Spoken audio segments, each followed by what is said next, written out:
I'm very excited to do this conversation about clarity with Tracy Hollister, who has already given me many revelations, known to her and unbeknownst to her, in product management, which is not something I ever thought I would be interested in, and I'm very interested in it. So thank you for being here. Thank you, Tracy, for being our expert. So I want to give a teeny bit of background about why I'm hosting this. What in the world does this have to do with raising clarity? And for years, I've had a really hard time figuring out what it is that I even do, how to describe what I do. So that's part one. And part two is, who do I serve? I have no idea how to describe them. You and I were talking before the call. I think I've come up with an understanding of who I serve. What's the defining feature? And it's not a demographic. At least currently, no one's measuring for it. And I described it as kind of twofold. One is very high consciousness, and the other is an absolute dogged ability and desire to take total responsibility for everything in your life that's going on for you. Or I just can't help those people. It's not that they're bad people. I just can't help. That's my approach. So I need someone who meets me in that place. And I've seen you speak, and I've read your posts on LinkedIn. And I thought, oh my God, she's talking about this very nexus between what I offer and what my people need, as insofar as I even understand that nexus.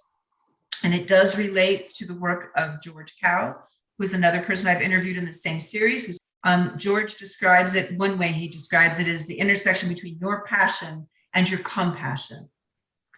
And then I watched your presentation that you gave and really studied your slides.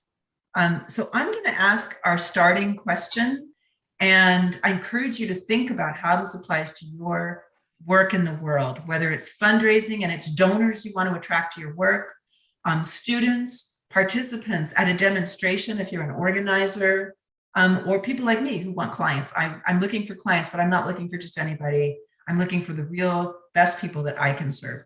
So Tracy, please feel free to add to the introduction and then let me share my question. Sure. I discovered the world of product management probably in 2004 by stumbling into the job of a product manager and then realizing maybe a year or two into it, I'm a product manager. And what a product manager is, I call it a three-ring circus leader. And so a product manager is somebody who takes a product and brings it to the market best. And that's one definition. So it's basically, it's somebody who takes ownership. You talked about taking total ownership. It's someone who takes total ownership of the product. That is, what problems is it solving? Who are the most ideal users of it? Listening to the market, the current, and not just the current customers, but the competitors' customers and the do-it-yourselfers and the non-customers, and listening to everybody and growing the product. And that requires a total understanding of the product. And so I kind of did it for about 10 years. And then I was in the nonprofit sector, applying some of those skills to programs. And now I'm working at a product management training company, refining my understanding of this whole field of product management, doing some coaching and some business development. And that's what I do now. Great. So now I can ask you my question? Sure. Okay. Wow. How do I figure out what my people need? Say I know who my people are. How do I figure out what they need? I'm not even committing to give it to them because I may not be able to give it to them.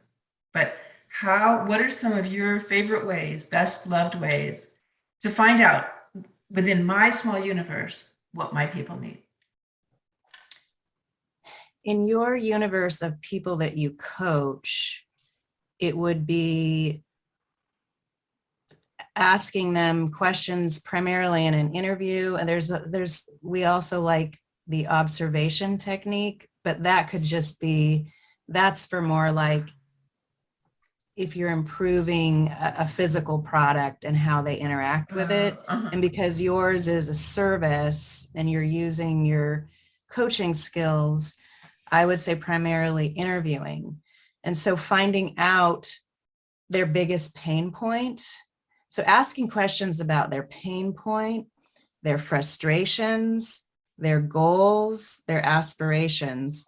And so the true value comes in when they start working with you here and they finish working with you here, and it's something that really matters to them. So something that really hurts them in their life, like people who are really bad at time management, or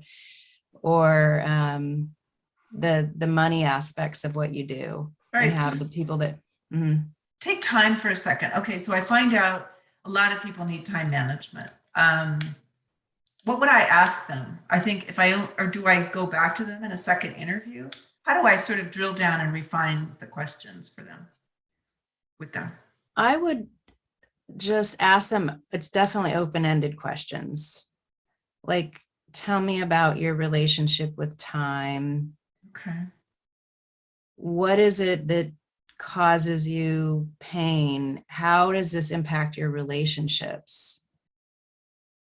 Okay, and people don't think this is manipulative. This is okay if they know. What would your life be like if you manage your time better? Why do you think you're not? What contributes to you not managing your time better? Okay. Like to see if it's skills, or they're sabotaging themselves, or what have you. Because so one of the key aspects of product management is that we can't be all things to all people.